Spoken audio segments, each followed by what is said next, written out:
Hello, guys. This is a new year, and I'm sure many people have new goals, and many of you want to learn web development at least by the end of this new year. I'm making this video to help that resolution of yours come true.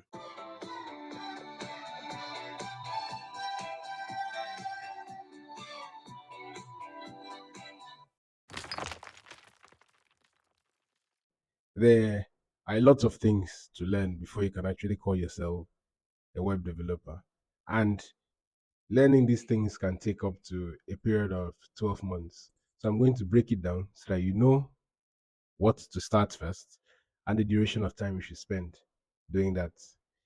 And so let's start with why should you learn web development? Well, it's true that there are many web developers out there, especially in the year 2024. And it's also true that AI has become so smart that it can assist in building web applications. However, that doesn't stop you. That should not stop you from learning web development. And reason is, although AI can assist, it actually needs a human to prompt it. It actually needs a human to set up the files, to arrange it. And honestly, that's something I would like to discuss in another video. The demand for web developers is still out there. Just take a look at the Glassdoor jobs offers that are available for web developers in different fields. So that's an encouragement for you to learn web development. And here's the roadmap. You should learn the basics of web development. If you're entering into web development, I would advise the basics for you will be HTML, CSS, and JavaScript. I'm not going to go too deep into the details. There will be other videos I'm going to be releasing. I'm going to cover these topics, but HTML stands for Hypertext Markup Language, and it's the backbone, it's the structure of every web application or website. And definitely, you need to know the backbone of every web application. So that's why you should learn HTML. CSS is for making that backbone beautiful, styling it, adding colors. And so CSS is something else you should learn. JavaScript is going to add behavior to your website. And that's why it's important that you should also learn JavaScript. There are recommended resources I'm going to list on the screen.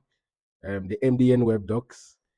The next one is very helpful. I used this a lot while I was learning W3 schools and Free Code Camp. And so the links are in the description and you can check them out. And then there are coding exercises at different websites. I'm going to drop them on the screen for you to see now so that you can reinforce your learning and actually master web development. To learn HTML, CSS, and JavaScript, it can take about 1 to 2 months. It really depends on how you are learning, how fast you are learning, and your circumstances. Let's move to the next phase. The next phase is front-end development. That is where we see job roles for front-end developers. As a front-end developer, you are required to know about responsive design and how to use CSS frameworks like Bootstrap and Tailwind.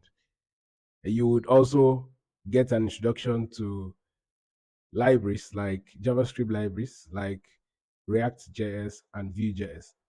Personally, I like React.js a lot, and I would like to discuss more about this in another video that's coming up soon. You would be tasked with building interactive user interfaces, and that is why it's important while learning. You are going to be building this yourself. You can build a portfolio website listing out all the skills you've acquired so far, and you can build simple web applications, maybe like a calculator, and you can put it online on GitHub. I'll be making a video to help you understand this.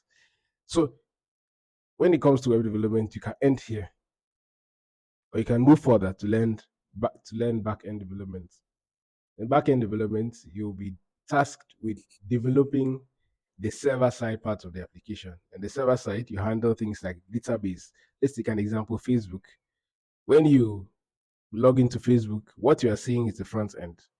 But when you type in your username and password, it is sent to the backend to process to actually determine, are you the real person? Does the password match? And if so, you'll be logged into the application. So a backend developer has to understand how to use databases, and there are primarily two different types of databases: the SQL and NoSQL. You also learn how to use REST APIs to create, read, update, and delete records in the database. You would, for a recommended project, you would be doing something like a simple REST API that performs crude operations, like I mentioned, the create, read, update, and delete operations. And you want to build simple backend projects and put them online on GitHub. And then by the time you are done learning, if you want to go that path, if you're done learning front end and back end development, you will be known as a full stack developer. And so your job as a full stack developer is to integrate both the front end and the back end applications to make them interact with each other fluently and working very fine. Like I mentioned, the Facebook example I mentioned, you'll be able to make an app like Facebook where you can see the front end, you can log in, process, check if the user exists, or create a new user, and then move to the backend and move to the application inside the application. And so you'll be learning things like the main stack or the mean stack if you want to use Node.js, and then you'll be learning how to deploy your application to cloud platforms like Heroku or Netlify, and then from there you can build more complex applications.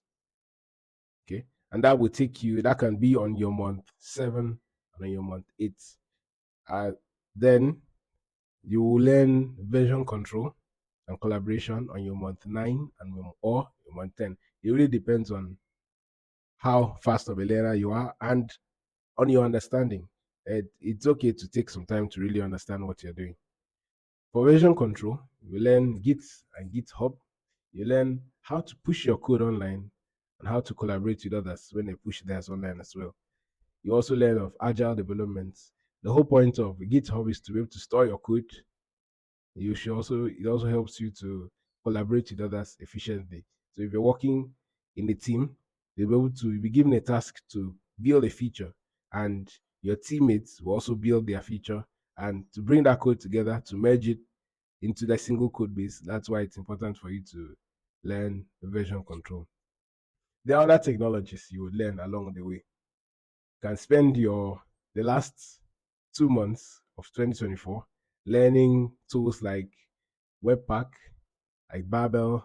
You can learn NPM, you can learn Yarn, you can learn Docker, you can learn cloud services, how to operate them like AWS, like Azure, and Google Cloud. Then, after learning all this, it's important to show proof that you actually know this. And that's where we see things like certifications.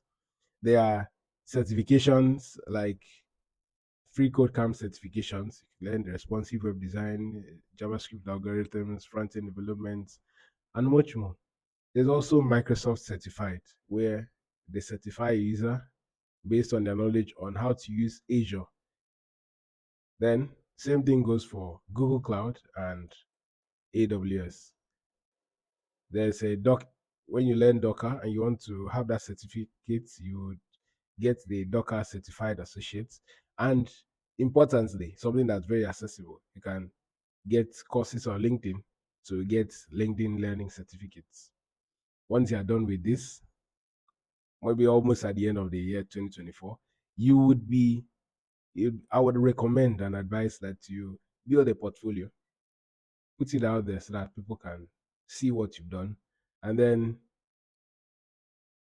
you start looking for a job. It's easy to look for jobs on sites like Glassdoor, and you create your resume, you put it out there, you apply for the jobs, and you get your response. That is just the roadmap I would like to share with you today. I hope it will be helpful for you. If you have any questions, please drop them in the comment section, and I will be releasing more videos to help you understand the intricate parts of this roadmap I just explained. Thank you very much for your time. Please hit the subscribe button. I appreciate. Ciao.